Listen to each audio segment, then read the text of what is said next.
All right, let's begin.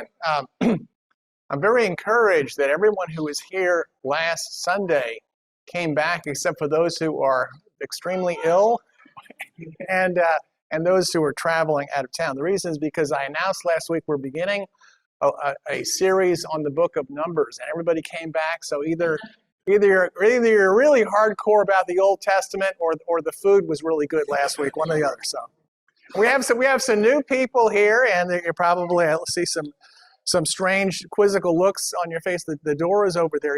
We're not requiring anybody to be here. But we talked last time about why the book of Numbers is really important to Christians. This is a book I really been looking forward to teaching, because as we talked about last time, 1 Corinthians chapter 10, Paul talks about the whole Exodus journey from Egypt, going through the Red Sea, and then going through 40 years in the wilderness, and then just a few make it to the Promised Land. He talks about how this is a foreshadowing of the Christian life. Let me just take care of that. Sorry. It's a foreshadowing of the Christian life. So that being the case, the Red Sea is baptism, and the 40 years in the wilderness is the Christian life. That's the wilderness. So it's a map of the Christian life, and we have 39 years of that is contained in the book of Numbers. We talked about recently in Hebrews 3 and 4 about if you hear his voice today, do not harden your hearts as they did in the wilderness, from Psalm 95. Jude verse 5 refers the same thing. So the three places in the New Testament talk about the story of the wandering in the wilderness, most of which is in the book of Numbers, is really a foreshadowing of the Christian life and is filled with lessons for us. Now, I spent some time in my 20s in Alaska, and at one point in time I thought I was actually going to move there. And Alaska is a really different place. I remember when I went there that people would do different things on weekends than we do here. Okay, they'd have airplanes with pontoons on them, and they'd fly out into the hinterlands, and they'd either shoot large animals, or the other thing that people love to do is they love to gold mine. And I'm thinking, you've got to be kidding. People still do that. And actually, this is a big thing in Alaska.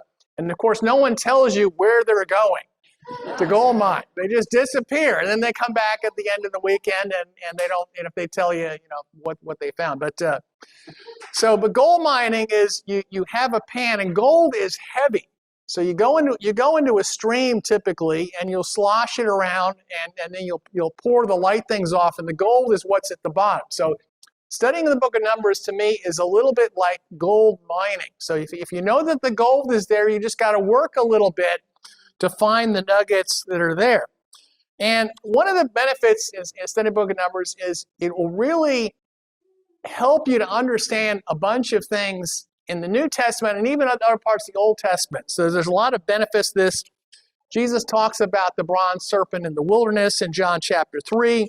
There are very important events in the life of Moses and Joshua are here. The story of Balaam and the donkey that's referred to in the New Testament, Korah's rebellion, and all the various sins that people fell into in the wilderness. So this is, as I mentioned last Sunday, there are two groups of people looked at. We can look at the two who made it to the Promised Land, and then we can look at all the 600,000 plus who didn't, and there's lessons to learn from both for us. We also talk about the time frame of the book. That, as I mentioned, the 40 years in the wilderness, this is the third 40-year period of Moses' life.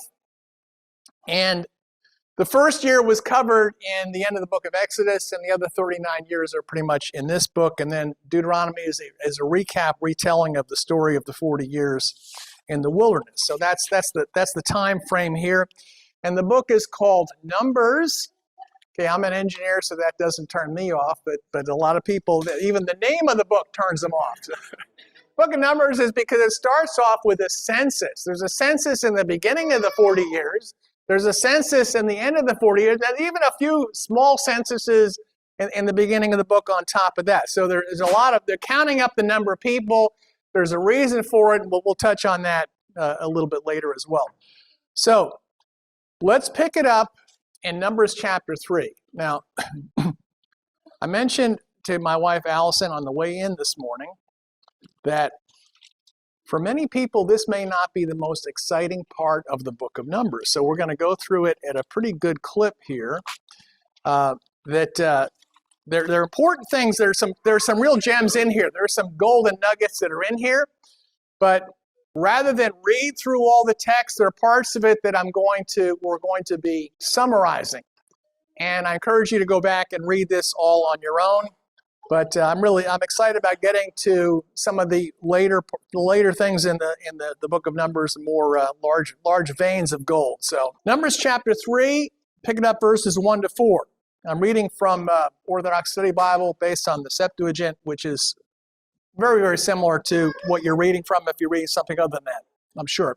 Numbers 3 and verse 1. Now these are the genealogies of Aaron and Moses, when the Lord spoke with Moses on Mount Sinai. These are the names of the sons of Aaron: Nadab, the firstborn, Abihu, Eleazar, and Ithamar. These are the names of the sons of Aaron, the anointed priests, whom he consecrated as ministers to minister as priests. Nadab and Abihu had died before the Lord when they offered strange fire before the Lord in the wilderness of Sinai, and they had no children.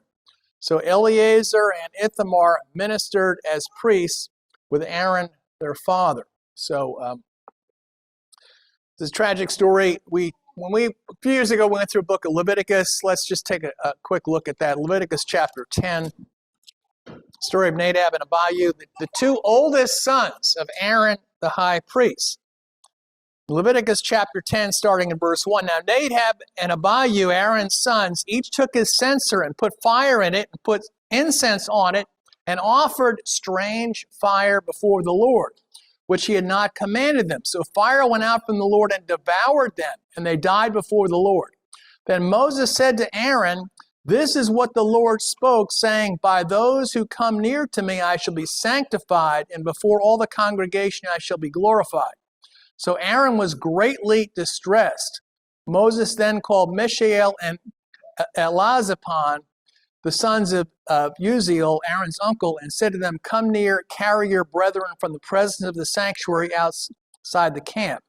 So they came near and carried them by their tunics outside the camp, as Moses said. So they just carried them out dead. God struck them dead on the spot. So it's a pretty amazing story. So Aaron has 4 sons, and the 2 oldest are serving with him as priests, and they do something offensive to God. They offer unauthorized fire, and it's hard to know exactly what that means. Later on it says that from this point forward, the priests are forbidden to drink alcohol when they're serving. So maybe there was something connected with that. I really don't know. It's not clear. But whatever it was, God was upset with them and struck them dead. The lineage, so this is Moses and Aaron. The lineage is in Exodus chapter 6. Let's go back there. Exodus chapter 6, starting in verse 16, gives this to me is the clearest genealogy that's given. So Moses and Aaron are descended from the tribe of Levi. Levi is one of the 12 sons of Jacob. Starting in verse 16. Now these are the names of the sons of Levi according to their genealogy: Gershon, Kohath, and Merari. Now remember those 3 names because they're going to become significant as we continue through the book of Numbers. So Levi has 3 sons. Let's start with that. And Levi lived 137 years. The sons of Gershon were Libni and Shimei, the houses of their families. The sons of Kohath were Amram, Izhar, Hebron, and Uziel. And Kohath lived 133 years. The sons of Merari were Mahali and Mushi. These were the families of the Levites according to their kindred. So 3 clans within the tribe of Levi. Verse 20. Now Amram took as his wife Jochebed, the daughter of his father's brother, and she bore him Aaron and Moses, and Miriam their sister. Amram lived 137 years. The sons of Izhar were Korah, Nepheg, and Zikri. The sons of Uziel, it talks about there. And then it says, verse 24, the sons of Korah were Asir, Elkanah, and Asaph. This is the genealogy of Korah. So a couple points in the genealogy right here. As I mentioned before, Levi had 3 sons, Gershom, Kohath, and Merari, and it gives the 3 lines there that are descended of the 3 clans. Moses Aaron and Miriam were brother and sister, and we learn here that his father's name was Amram and his mother, the otherwise anonymous woman in the beginning of the story of Exodus, is Jochebed is her name. And they're both descended from Levi. But both the mother and the father of Moses, Aaron, and Miriam were all descended from Levi through the line of the Kohath clan. So, and Aaron had 4 sons from whom the priests will descend. And then Korah is mentioned here too. We learn here, he's a cousin of Moses, and he's also a descendant from the line of Kohath, as are Moses and Aaron and Miriam. So, let's continue in book of Numbers chapter 3. So those things will all be significant as we continue further to understand. Numbers chapter 3, verse 5. Again, the Lord spoke to Moses, saying, bring the tribe of Levi near and present them before Aaron the priest, so they may minister liturgically with him. They shall perform duties for him and for the children of Israel before the tabernacle of testimony, according to all the works of the tabernacle. They shall also perform duties for all the furnishings of the tabernacle of testimony, and for all the children of Israel according to the works of the tabernacle. Thus you shall assign to the Levites, to Aaron and his sons, the priests. They are given entirely to me from the children of Israel. And you shall appoint Aaron and his sons over the tabernacle of testimony. They shall guard their priesthood and all the things related to the altar within the veil. But the foreigner who touches these things shall be put to death. So the priesthood and the tabernacle liturgical ministry is reserved for Aaron and his descendants, who are all from the Kohath clan of the tribe of Levi. And then starting at verse 11, this is actually rather significant, and this will remind many of us who were here a few weeks ago of a communion lesson that was given by Matthew Kaufman.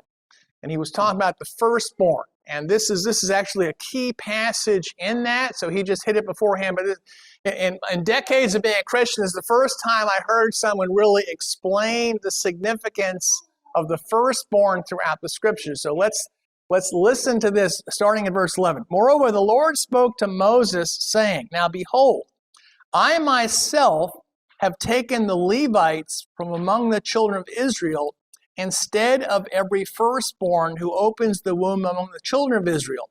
The Levites shall be a ransom from them. Therefore they shall be mine, because all the firstborn are mine. On the day I struck all the firstborn in the land of Egypt, I sanctified to myself all the firstborn in Israel, from man to cattle. They shall be mine. I am the Lord. Okay, so let's try to process. There's a lot packed in there. So the Lord is saying he's personally taking on the Levites in the place of the firstborn. All right? And the Levites will take their place and will serve, and they'll serve as a ransom for them, a ransom from them, whatever that means. And so the Lord says here that he claimed ownership of all the firstborn back at the time of the original Passover, which is recorded in Exodus. And the Levites are now taking the place of all the firstborn. So the Levites are now the ones who are sanctified, the firstborn set apart for the Lord. So, a couple questions. What is the firstborn? What does the expression, the firstborn, mean?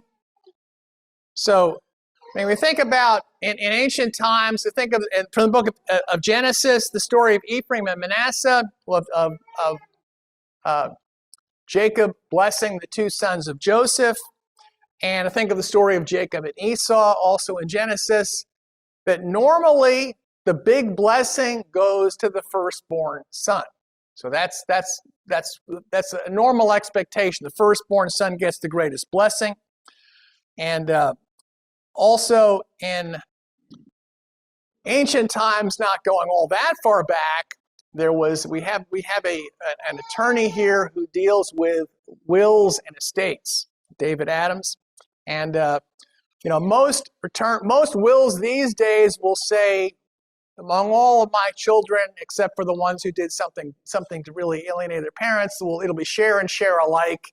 Everybody gets the same amount. Back in the old days, going back a few generations, maybe the time when this building were in, some people who were in there back in the 1700s, they had something called primogeniture, which is the oldest gets the lion's share. He gets the bigger share, and everybody else gets a share of what's left over. That was the old way of doing things. People don't do that anymore here, certainly not in this country that I know of.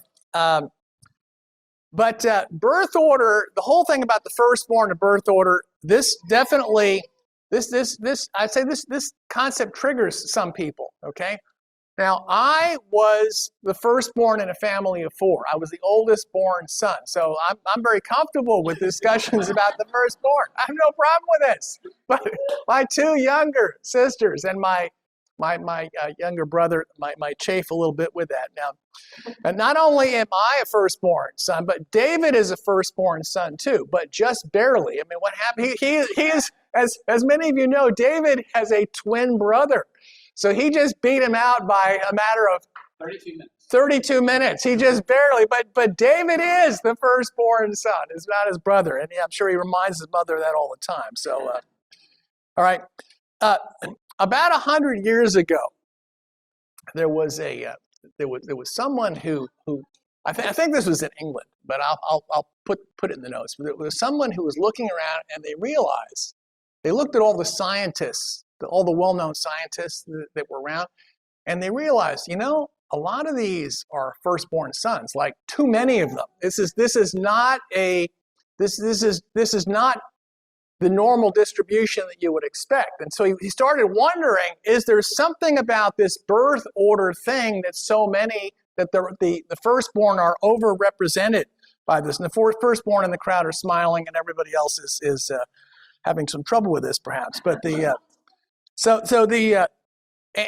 what happened over the last 100 years, there have been literally thousands of studies on birth order, about what is the impact of birth order. And it's a very controversial subject, and there's some people who claim that it's a big deal. Other people say, no, it's overblown, it's exaggerated. And the classic attributes of the firstborn, the firstborn attributes, now what's the difference between the firstborn and everybody else? Well, the firstborn has the undivided attention of the parents, and everybody else gets a fraction of the attention. That's the way it goes, okay? So Caleb is smiling. He knows what I'm talking about. All right. So the classic attributes of the firstborn is they include reliability, high IQ, achievers. What I forgot to mention was marginally higher IQ, like you can barely measure the difference, but they're just a little bit higher. They take on responsibility and things like that. So and then those who are only children tend to be kind of like the firstborn on steroids, that they always have the attention. So I was the firstborn. I was a firstborn male, and I went to a high school it was a Catholic school. It was all boys, and most of my friends were also firstborn males. And my younger sister, she had a major attitude about me and all of my friends. She called us the Upfront Club, and I would say we were all rather confident individuals, very secure in ourselves. My sister would have used some different adjectives than that. Okay. So there are some good characteristics that are associated with the firstborn, and there are some negative characteristics, but unfortunately we're short on time. I won't have time to get into that, all right? So the middle children, my wife is a middle child. She's from a family of 5. She's middle child, and the middle children will tend to compare themselves sometimes against their older siblings. They'll benchmark themselves against their older siblings. The older siblings generally not so much. And the classic traits for the middle children: being more social, having a wide circle of friends, being peacemakers. And then the youngest children, okay, of course, everybody has an attitude towards the youngest children. What are the youngest children famous for? They're the ones who are spoiled, right? The parents are strict with the first kid, They want to make sure they do everything right. And then what happens is they relax. They have a tendency to take it easier. Plus, they're more distracted as they have more kids. So there's the stereotypes, and the youngest can be more fun-loving, maybe a little bit less disciplined, and so forth. So, but okay, that's the modern stereotype of the firstborn. So this may provoke some reactions to the firstborn. Either you are a firstborn, or you had problems with a bossy, arrogant firstborn sibling. I don't know, but or maybe you had a good one. But when God says "my firstborn," what does He mean by that in the Scriptures? What does He mean? Let's get the stereotypes and the baggage out of the way, and try to ask ourselves, when God's talking about the firstborn, what does He mean? Exodus chapter 4. And Matthew talked about this. He mentioned this passage. Let's read it. So when God calls Moses and Aaron, in Exodus chapter 4, verse 21, let's try to piece this together. Again, the Lord said to Moses, when you go back to Egypt, see you work before Pharaoh all the wonders I put in your hand, but I will harden his heart, and he will not let the people go. Then you shall say to Pharaoh, thus says the Lord, Israel is my firstborn son. So I say to you, let my people go so they may serve me. But if you refuse to let them go, indeed, I will kill your firstborn son. So it says, this is the message you're going to give to Pharaoh. Israel's my firstborn son. You don't let them go, I'm going to kill your firstborn son. Okay, that's the challenge. That's the message. And that's what happens in the last plague. That is, the last plague, the Passover, is the plague of the firstborn. So that's what happens is God goes and kills all the firstborn of Egypt, from the firstborn of the household of Pharaoh to the firstborn of the servant girls, and even the firstborn of the animals, the firstborn of the cattle. The firstborn are all killed. And why does God do that? Because Pharaoh wouldn't let his firstborn, the people of Israel, go. So that's what's happening. And what happens to the firstborn of his people? They are protected by the blood of the lamb. The lamb is sacrificed, and the blood of the lamb on the doorframe of the house, and that protects God's firstborn, his people of Israel. So tremendous spiritual ramifications of all of this. Let's look at Exodus chapter 13. I'm going to put a little more in the notes than we're going to cover in this lesson here, but let's look at Exodus chapter 13, verses 1 and 2. Now the Lord spoke to Moses, saying, sanctify to me all the firstborn, the first begotten, whatever opens the womb among the children of Israel, both man and cattle, it is mine. Okay, so this is the consequence of this. This happens right after the Passover. Passover is in Exodus chapter 12. This is Exodus chapter 13, where God says right after the Passover, all of the firstborn are mine. And then continuing verse 11, then it shall be when the Lord your God brings you into the land of Canaan, as he swore to your fathers, and gives it to you, that you shall set apart to the Lord all that open the womb, that is, every male, everything that opens the womb from the herds or among your cattle, as many as you shall have, you shall sanctify the males to the Lord. But every offspring that opens the womb of a donkey, you shall exchange for a sheep. But if you will not exchange it, you shall redeem it. And every firstborn of man among your sons you shall redeem. So it shall be when your son asks you in a time to come, saying, what is this? That you shall say to him, with a strong hand the Lord brought us out of Egypt, out of the house of bondage. Thus it came to pass, when Pharaoh was stubborn about letting us go, the Lord killed all the firstborn in the land of Egypt, both the firstborn of man and the firstborn of cattle. Therefore I sacrifice to the Lord all males that open the womb, but all the firstborn of my sons I redeem. It shall be as a sign on your hand and immovable before your eyes.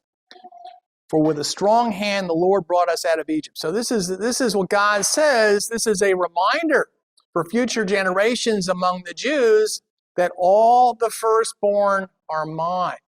And now here in the book of Numbers, he adjusts that. He says the firstborn are mine. Now, He's not talking about human sacrifice, okay? So if a firstborn child, you redeem the child so that you don't sacrifice them, you offer something in its place. And the firstborn explains later on in the book of Numbers, the firstborn of all of the clean animals. The clean animal, of course, from Leviticus chapter 11 is the animal you're allowed to eat if you're Jewish. So the firstborn of a clean animals, that would be cattle, sheep, goats. The firstborn of all those you would sacrifice to the Lord, firstborn male. So that wasn't very good to be the firstborn male in that situation, right? But the unclean animals, which would be like a donkey, you can't eat a donkey or a horse or a camel, something like that. So you could have an unclean animal in your herd, but you wouldn't eat them. The unclean animal you would redeem with a clean animal. So you sacrifice a clean animal on their behalf, or you'd be giving money or doing something. So you redeem it, you're putting something in its place. So that's the idea. When Jesus is born, Luke chapter 2, it just mentions this, verses 22 to 28, where Jesus is born, is that they have to offer a sacrifice, and I think it's 2 turtle doves or 2 pigeons, something like that, because he's from a poor family. But that's the idea, is because he was the firstborn of Mary, so they had to have a suffering. But all that, the sacrifice on behalf of the firstborn, all the firstborn belong to the Lord, going back to the story of the Exodus. Okay, let's read. So it talks about this further. Numbers 8, Numbers 18, about the firstborn and the redemption idea.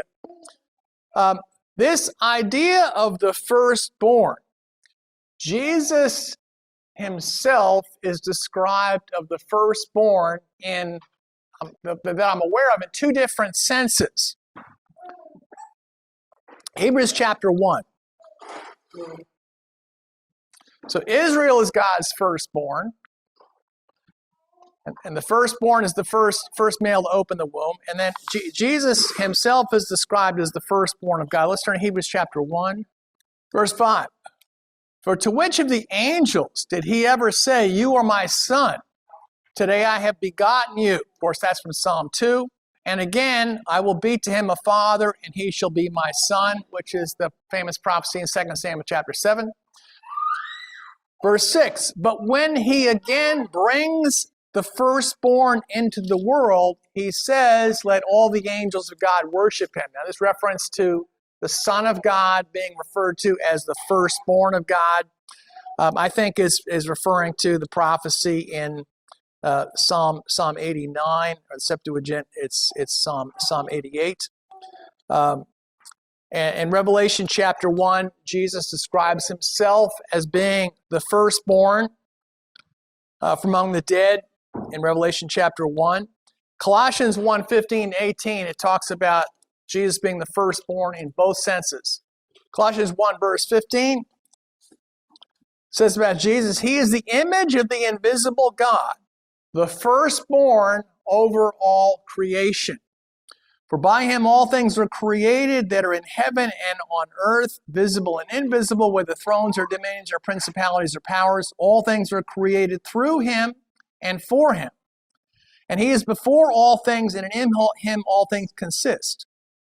Okay, that's the first sense in which he is the firstborn, that he is before all things, that all things were made through him. And then it talks about the second sense. And he, in verse 18, and he is the head of the body, the church, who is the beginning, the firstborn from the dead, that in all things he may have the preeminence. So Jesus is pretty cool. He's the firstborn over all creation, and then he's also the firstborn from among the dead, the first one to arise from the dead, that all of us will be following in his footsteps. So he is the firstborn of God in both senses. And then this also applies to us in Hebrews chapter 12. It talks about we are, many beautiful descriptions of the church in Scripture, but the church is described as the church of the firstborn. So that means that now we're part of the picture here too. Hebrews chapter 12 and verse 22 says, you've come to Mount Zion, to the city of the living God, the heavenly Jerusalem, to an innumerable company of angels, to the general assembly and church of the firstborn, who are registered in heaven to God, the judge of all, to the spirits of just men made perfect, and to Jesus, the mediator of a new covenant, and the blood of sprinkling that speaks better things than that of Abel. So we are part of the church of the firstborn. We are now among the firstborn who are walking with the Lord. I mean, to me, this is reminiscent of what Peter says in 1 Peter, where he talks about 1 Peter 2:9. It says, and Peter's borrowing the language from Exodus 19 when people are gathered at Mount Sinai before the Ten Commandments are given to describe the church. He says, but you are a chosen generation, a royal priesthood, a holy nation, his own special people. You may proclaim the praises of him who called you out of darkness into his marvelous light. So this is what God said to the Israelites. You're a chosen generation, a royal priesthood, a holy nation. So the picture is that we are the royal priesthood. We are the church of the firstborn. So why does that matter to us? Is reading through the book of Numbers, when it talks about the priests, when it talks about the firstborn, then this is foreshadowing what God looks at for us, what God wants us to be. So this, to me, it takes it helps me to see, okay, these are going before us. These are setting the path for us. Let's continue in Numbers. In Numbers chapter 3, starting in verse 14. There's a census, verses 14 and 39. I'm just going to summarize that. There's a census that's taken of all the Levite males of 1 month old and above. And in Numbers 3:39, remember the first census that they took of everyone except the Levites. And it was a census of everybody 20 years old and over. The Levite census here is a census that's taken of the Levites who were 1 month old and older. In verse 39, it's the entire census of the Levites whom Moses and Aaron numbered by the voice of the Lord, by their tribes, all the males from 1 month old and above, was 22,000. So 22,000 males over the age of 1 month. And then after that, so they've taken a census of all the Israelites that are over the age of 20 from the 12 tribes, not including Levites. They take a census of the Levites who are 1 month and older. And now they take another census, as if they don't have enough information here. They take another census, okay? Numbers 44 to 51. They take a census of all the firstborn of Israel. And the number is almost the same. The number is almost the same. Remember, the number of Levites that were a month old and older was 22,000.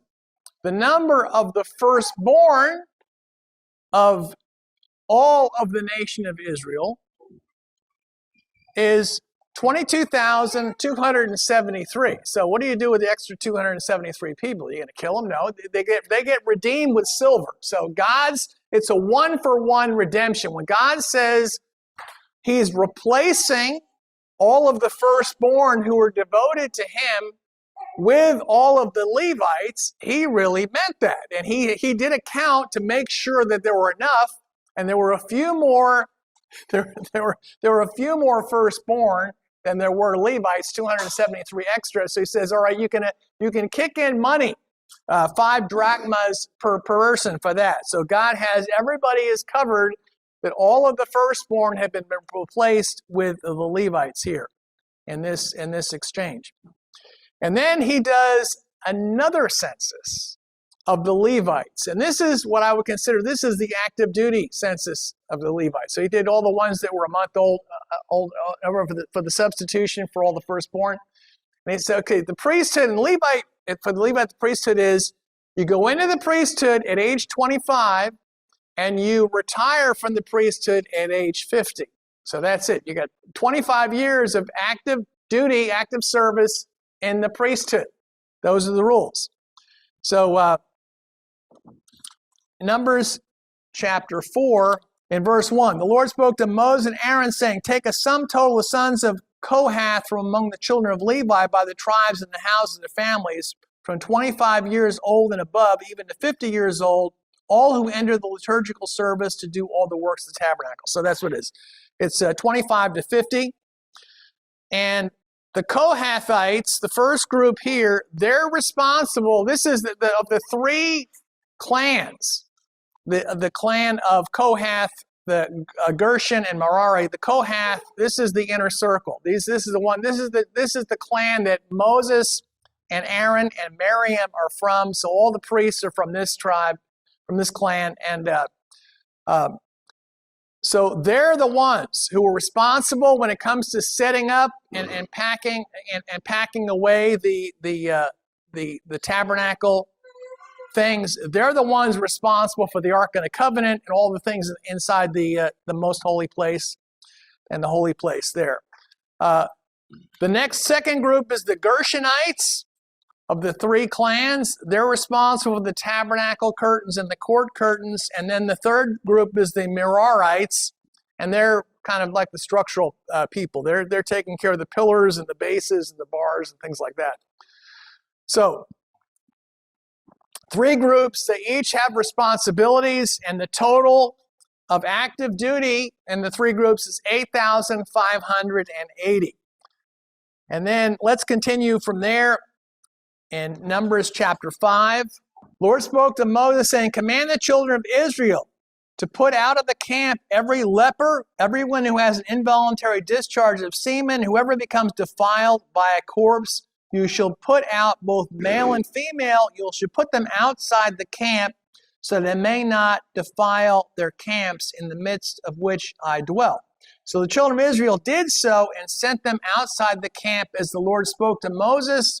So the children of Israel did. So this expression, outside the camp, does that remind you of anything in the New Testament?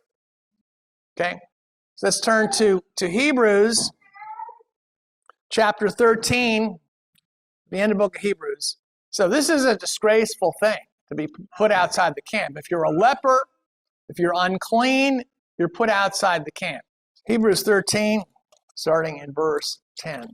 So this whole idea of the priesthood and the firstborn as foreshadowing us, this language is carried forward by the author of Hebrews. Verse 10, we have an altar from which those who serve the tabernacle have no right to eat. For the blood of those animals whose blood is brought into the sanctuary by the high priest for sin are burned outside the camp. Therefore Jesus also, that he might sanctify the people with his own blood, suffered outside the gate. Therefore, let us go forth to him outside the camp, bearing his reproach. And that's I think that's what it's alluding to here, is in the story of Numbers, where the unclean, the lepers, go outside the camp. This is a place of disgrace, and Jesus had to suffer on the cross outside the camp. And that we have to go to him, being willing to bear his reproach also. Verse 14, for here we have no continuing city, but we seek the one to come. Therefore by him let us continually offer the sacrifice of praise to God, that is the fruit of our lips, giving thanks to his name. But do not forget to do good and to share, for with such sacrifices God is not well pleased. That's the imagery here, is that we are God's priests. We're eating from the altar, an altar that's even better than the one that they had to eat from. And we also are offering sacrifices. And we have to be willing to go to the place of disgrace and to continue doing good in the process of that. It's a beautiful picture about what the Hebrews writer is calling us to do, which is based on this. Let's continue in the book of Numbers, chapter 5. Verse 5. Think about this one. Again, the Lord spoke to Moses, saying, speak to the children of Israel, saying, when a man or woman commits one of the sins that humans commit and actually disregards a neighbor, that soul has committed a trespass. Then he shall confess openly the sin he has committed. He shall make restitution for his trespass in the capital amount plus 1/5 of it and repay the one he is wrong. But if the man has no close relative to make restitution on his behalf for the trespass, the restitution for the wrong shall go for the Lord to the priest, in addition to the ram of the atonement with which atonement is made for him. Every offering that is sanctified among the children of Israel, which they bring to the Lord to the priest, shall be his. So the sanctified offerings of each man shall be his. Whatever any man gives the priest shall be his. So this is interesting. It's the Old Testament idea of repentance. If somebody is involved in sin, it says they need to do two things. One of them is they need to publicly confess the sin, not just repenting in his heart, but they publicly confess the sin. And then the other thing is you need to offer restitution. So you give back what you took away, and then you add a penalty of 20% on top of it. So it's a beautiful picture of what real repentance looks like. It's not just changing your feelings towards something, but it's confessing, and it's also making restoration. I think of the example to me is Luke chapter 19, the story of Zacchaeus. Zacchaeus is a tax collector, and he says, I give all this money, I give half my belongings to the poor, and he says, what does he say? And if I've cheated anybody, I'm going to give back 4 times the amount of that. And Jesus says, now this is the kind of heart that we're looking for. Is it somebody who doesn't want to change, but they really want to offer restitution to anybody that they've wronged? And so think about that. Sometimes you're in a situation where, I did something wrong to somebody, and I need to not just apologize, but I need to make restitution. I need to make right what I did that was wrong there, and even add more to it. So that's a good heart that's held up by Jesus. But we see this even in the book of Numbers here. And then after that, there's an unusual lie detector story here. Okay, so this is a wild story. Okay, this is a story. God sets up this incredible lie detector. It's for a wife who is accused of committing adultery with another man. And if the husband suspects that she's committed adultery, there's no witnesses, there's no hard evidence of this, but there's a suspicion of adultery. Now, it could be the guy's just being paranoid, it could be in his mind, or maybe he's picking up something that is really wrong. So there's this particular procedure where they have to go through these certain steps, and then they come up with a special water, and then she has to drink the water. And the priest pronounces a curse on the woman. It says, if you have committed adultery, may your belly blow up and your thigh rot. Okay, basically, I don't know what, and then the woman has to say, yes, if that's the case, may my belly blow up and may my thigh rot. And so, and that was put in here as, I would imagine that's a pretty good threat to anybody that you don't want to either commit adultery or even come anywhere close to your husband suspecting you of doing that. So you have to drink this terrible water and pronounce this curse on yourself. So, but it was a lie detector. What we're supposed to gain from this story, I don't know, other than stay away from adultery. God doesn't need a physical lie detector. He knows exactly what's going on in our hearts, so we need to take these things seriously. In Numbers chapter 6, this is the famous Nazirite vow. This is where it comes from. In Masoretic text, it says specifically, it identifies the Nazirite vow, but that's what it is. Numbers chapter 6, verse 1. Now the Lord spoke to Moses, saying, speak to the children of Israel, and say to them, when either a man or woman vows an extraordinary vow to sanctify himself as one of purity to the Lord, he shall separate himself from wine and intoxicants, shall not drink any wine and vinegar made from wine, any vinegar made from intoxicants, neither shall he drink anything made from grapes, nor eat fresh grapes or raisins. So he can't even eat raisins. So think about that. So it says, command number 1, nothing from grapes. No wine, no raisins, no raw grapes, nothing like that, no vinegar. All the days of his separation he shall eat nothing that's produced by the grapevine from seed to skin. And all the days of his vow of purification, no razor shall come upon his head until the days are fulfilled for which he vowed to the Lord. He shall be holy. Then he shall let the locks of his hair, of his head grow, All the days of his vow to the Lord, he shall not go near a dead body. He shall not defile himself even for his father or his mother, for his brother or sister when they die, because the vow of his God is on his head. All the days of his vow he shall be holy to the Lord, but if anyone dies very suddenly near him on the spot, the head of his vow shall be defiled, and he shall shave his head on the day of his cleansing. On the 7th day he shall shave it. Then on the 8th day he shall bring 2 turtle doves, 2 young pigeons to the priest, in the door of the tabernacle of testimony. Then the priest shall make 1 sin offering, and offer a whole burnt offering, and make atonement for him according concerning which he sinned in regard to the corpse. He shall sanctify his head that day. He shall sanctify to the Lord the days of his vow, and bring a male lamb in the first year as a trespass offering, but the former days shall be null and void, because the head of his vow was defiled.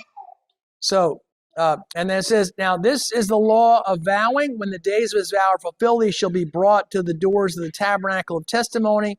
He shall offer his gifts to the Lord, and it goes on from there. So, now why is this important? Actually, this ties into several places in the Old Testament and the New Testament, both. This is the Nazirite vow. And so 3 things. Number 1, no product of grapes. All right, no wine, certainly no wine, not even vinegar or any physical grapes. No haircuts, number 2. And you can't be around dead people. Even if you can't go to a funeral. I mean, even your mother or father died, you can't be around dead bodies. So these are the 3 requirements for a Nazirite vow. Can you think of any examples in Scripture of people who did something that sounds like this? Okay, I can think of a few. Adam? Samson. Okay, that's a great one. Yeah, Samson was in Judges 13, and Samson, an angel appears to Samson's parents and tell them that he is not supposed to be drinking wine, and so that's in Judges chapter 13 verses 1 to 5. So Samson's one. Okay, so that's in Samson is one example. The other one I think of is Samuel in 1 Samuel chapter 1 with the story of Hannah verses 10 and 11. That he's from birth, both Samson and Samuel are set apart from God with vows that sound a lot like this. And then Luke chapter 1, John the Baptist, when the announcement is made to John the Baptist, he's also one who will never drink, who's not going to drink wine, unlike Jesus. And then when we're going through the book of Acts recently, in Acts chapter 21, when Paul goes to Jerusalem and James advises him, because there's all this chatter that he's teaching against the law of Moses, and James says, I'll tell you what you do. You can go into the tabernacle and pay the expenses for some people who are completing their vow. So this is a Nazirite vow. So Nazirite vow is a voluntary vow that somebody can make, although it looks like there's some people that were set apart from birth for this. But you didn't have to do this. This is just for a limited period of time. There's all things associated with it. Numbers chapter 6 closes with a beautiful blessing. And we have a song that we sing, which is based on this passage, is where it comes from. And for those who are from liturgical churches, this may be very familiar to you as well, because this becomes part of the liturgy in some churches. Numbers chapter 6 and verse 22. Again, the Lord spoke to Moses, saying, Speak to Aaron and his sons, saying, This is the way you shall bless the children of Israel. Say to them, My name shall be put on the children of Israel, and I, the Lord, shall bless them. The Lord bless you and keep you. The Lord make his face shine upon you and be merciful to you. The Lord lift up his countenance upon you and give you peace. So this is a beautiful blessing that Aaron, that's handed down from the Lord to Moses to Aaron and his sons, that this is how that they should bless the people of Israel. The Lord bless you and keep you. The Lord make his face shine upon you, be merciful to you. The Lord lift up his countenance upon you and give you peace. It's a wonderful blessing. The next segment that I was planning to cover, I think will take a little too long, so I'm going to just stop right there. Amen.